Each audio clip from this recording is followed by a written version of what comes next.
और आप भी अपने बच्चों को आज से बैठिए, खुद गीता पढ़िए, गीता में क्या लिखा है समझिए, थोड़ा थोड़ा 2-2 लाइन बच्चों को पढ़ाइए, कहानी के तौर पर दीजिए। यही संस्कार है। गीता के राह पर चलेंगे ना तुम्हारे बच्चे, तो लिखकर गारंटी देता हूं और लेता हूं, आपको लिखित में दूंगा, तुम्हारे बच्चे गीता पढ़ेंगे, रामचरितमानस पढ़ेंगे, तो तुम्हें माता पिता को भगवान की तरह पूजेंगे। और गीता रामायण नहीं पढ़ाओगे ना, तो जवानी आते ही सबसे पहले तुम्हें निकाल के बाहर करेंगे तुम्हारे बच्चे घर से। आजकल के जो बच्चे अपने माँ बाप को नहीं चाहते, घर से निकाल देते हैं, वो कौन बच्चे हैं? वही तो हैं जिन्होंने गीता नहीं पढ़ी, रामायण नहीं पढ़ी, राम और भरत के बारे में, राम और कौशल्या के बारे में नहीं जानते। गीता पढ़ने वाला बालक, गारंटी लेता हूं मैं उस बच्चे की, जो गीता पढ़ेगा वो सदा अपने माँ बाप का आदर करेगा। लेकिन आप अपने बच्चों के इतने बड़े दुश्मन हैं कि आपने सब कुछ पढ़ाया, बस गीता नहीं पढ़ाई। इसलिए आजकल के बूढ़े लोग अपने बच्चों से सम्मान नहीं पा रहे हैं। तुम्हारा बेटा तुम्हें कुत्तों की तरह रोटियां देने लग गया, तुम्हारी बहुएं तुम्हें भजती नहीं है बिल्कुल, तुम्हारी बेटी तुम्हारा सम्मान तो करती है, मामा मेरी माँ, लेकिन वही तुम्हारी बेटी अपनी सास का सम्मान नहीं करती। ऐसे ही तुम्हारे घर में जो बहू है वो तुम्हारा सम्मान नहीं करती, वो अपनी माँ का सम्मान करती है। मतलब बेटियां माँ का सम्मान करेंगी तो भारत बेहतर होगा, कि बेटियां बहू का सम्मान, सास का सम्मान करेंगी तो भारत बेहतर होगा। भारत को बेहतर बनाना है तो बेटी माँ का सम्मान करे या बेटी सास का सम्मान करे? कौन सी बेटी से भारत उज्जवल होगा? बेटी माँ का सम्मान करे या बेटी सास का सम्मान करे? बोलो। लेकिन आज बेटियां माँ का सम्मान करती हैं। ये बात सही है कि गलत है?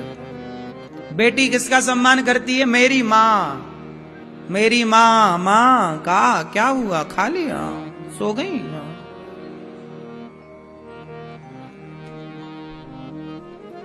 आप गलती किसकी है? वो बहू डायरेक्ट बहू नहीं बनती, पहले बेटी बनती है। जब बेटी बनी थी तो तुमने सिखाया ही नहीं कि बेटी हमसे ज्यादा मोहब्बत ना कर, अपनी सास से प्रेम करना।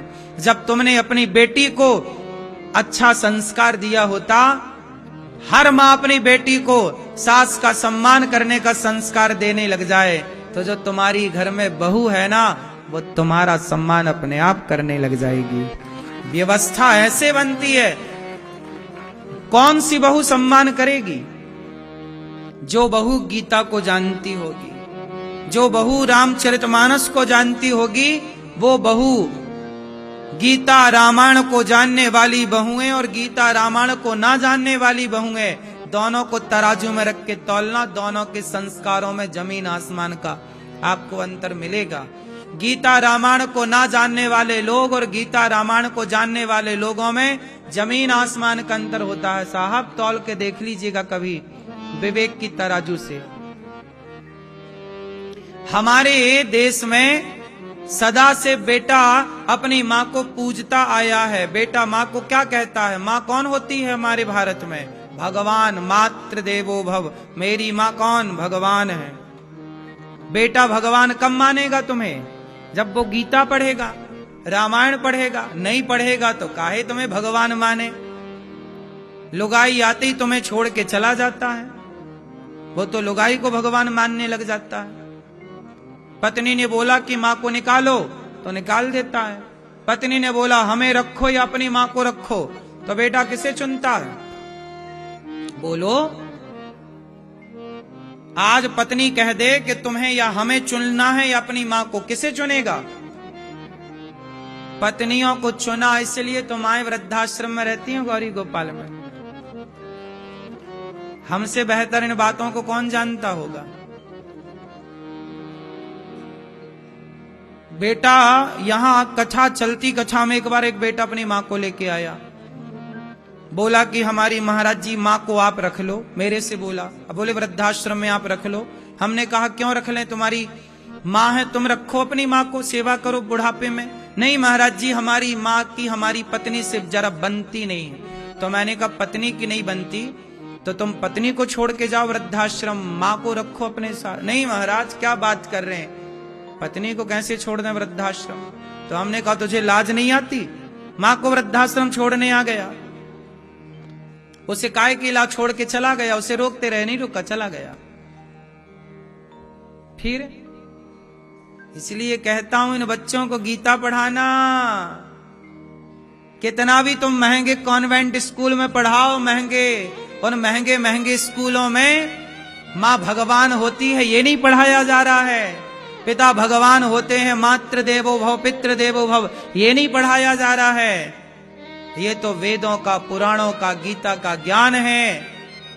भगवान श्री कृष्ण कहते हैं ना, सर्वधर्मान परित्यज्य मामेकम शरणं व्रज। भगवान कृष्ण कहते हैं ना कि कर्मण्येवाधिकारस्ते मा फलेषु कदाचन। भगवान कृष्ण कहते हैं ना स्वधर्मे निधनम श्रेयः परधर्मो भयावह। भगवान कृष्ण गीता में कहते हैं न मे भक्त्या प्रणश्यति, न मे भक्त्या प्रणश्यति। भगवान कृष्ण गीता में कहते हैं अवश्यमेव भोक्तव्यम। भगवान कृष्ण गीता में कहते हैं कि जब अर्जुन ने पूछा कि मन बड़ा चंचल है तो अभ्यासेन तु कौन्तेय वैराग्येण च गृह्यते। ये गीता कितने अनमोल वाक्य हैं कि जिन वाक्यों को दुनिया कॉपी कर रही है। गीता अद्भुत है साहब। गीता पढ़ा है ये दास अनिरुद्ध ने, शास्त्रों को थोड़ा पढ़ा है अनिरुद्ध ने, इसलिए ये दास अनिरुद्ध इन बेसहारा वृद्ध माओं की सेवा कर पा रहा है। समाज की टूटी फूटी सेवा जो बन रही है कर पा रहा हूं। तुम्हारी तरह मैं भी कॉन्वेंट स्कूल में पढ़ा होता तो महंगी शराब एक हाथ में लेकर के दूसरे हाथ में महंगी सिगरेट लेकर तुम्हारे मुंह में धुएं का गुब्बारा फेंक रहा होता। क्यों जी? तुम्हारी तरह मैंने भी यदि कॉन्वेंट स्कूल से शिक्षाएं पाई होती तो आदमी अपनी मां की सेवा कर नहीं रहा है और गौरी गोपाल आश्रम में 290 माताएं रहती। यह है शिक्षा का अंतर। तुम भी पढ़े हो, तुम्हारी पढ़ाई को, हम भी पढ़े हैं हमारी पढ़ाई को।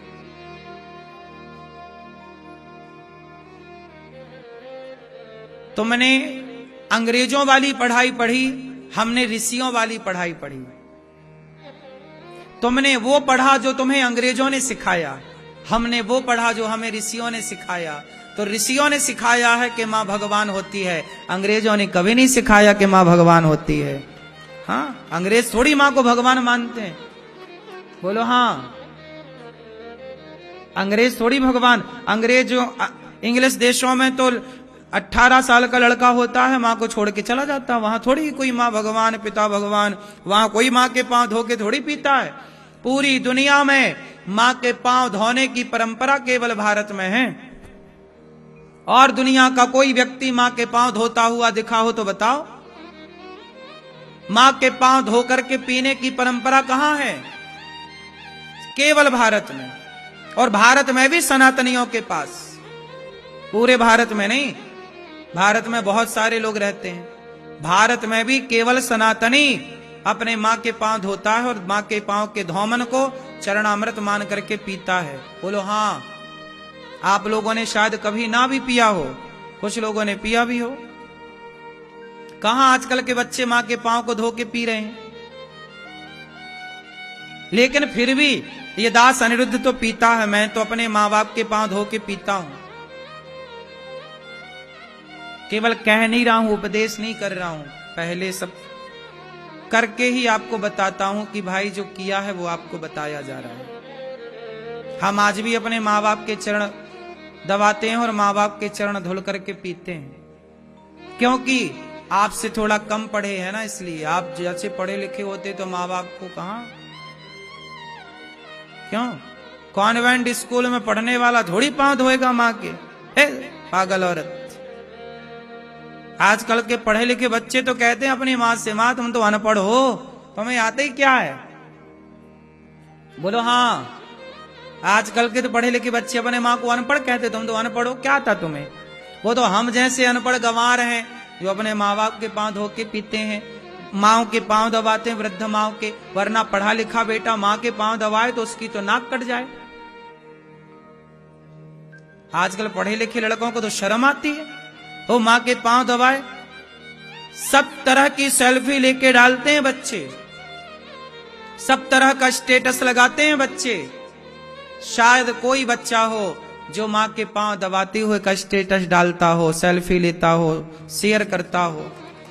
माँ बाप के पांव दबाने का, माँ बाप के चरण धोने का, कहां कोई सेल्फी ले रहा है माँ बाप के पांव धोने की? कहां कोई माँ बाप के चरणामृत लेने की सेल्फी और वीडियो और अपडेट कर रहा है स्टेटस?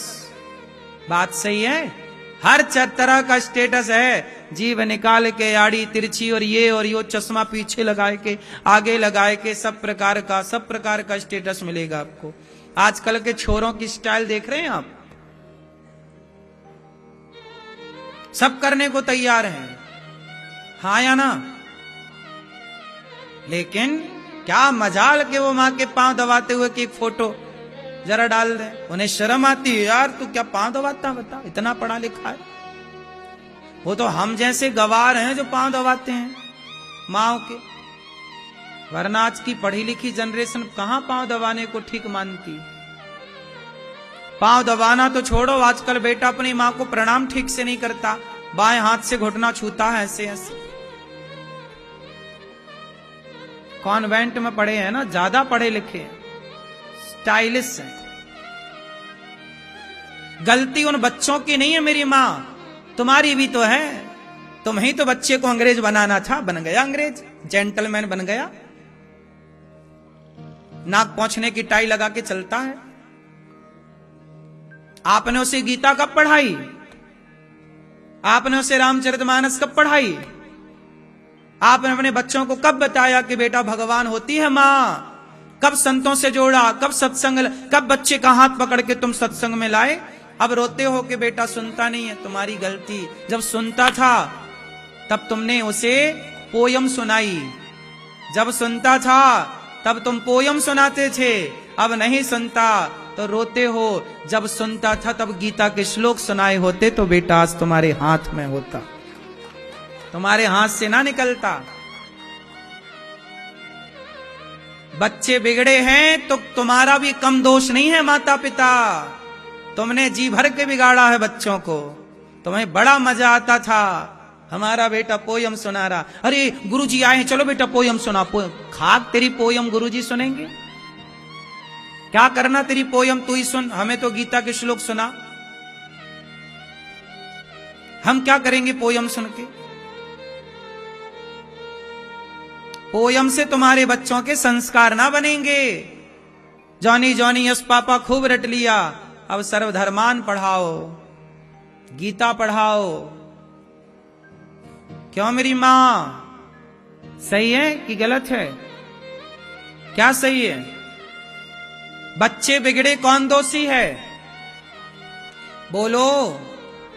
अब माँ बाप कहते हैं महाराज जी कोई माँ बाप थोड़ी चाहते हैं हमारा बच्चा बिगड़ जाए। हाँ, चाहते तो नहीं है कोई माँ बाप, पर तुमने अपने बच्चे को गीता क्यों नहीं पढ़ाई ये बताओ। तुम चाहते तो नहीं हो कि तुम्हारा बच्चा बिगड़ जाए, लेकिन जो से जरूरी ज्ञान था वो भी तो नहीं दिया ना।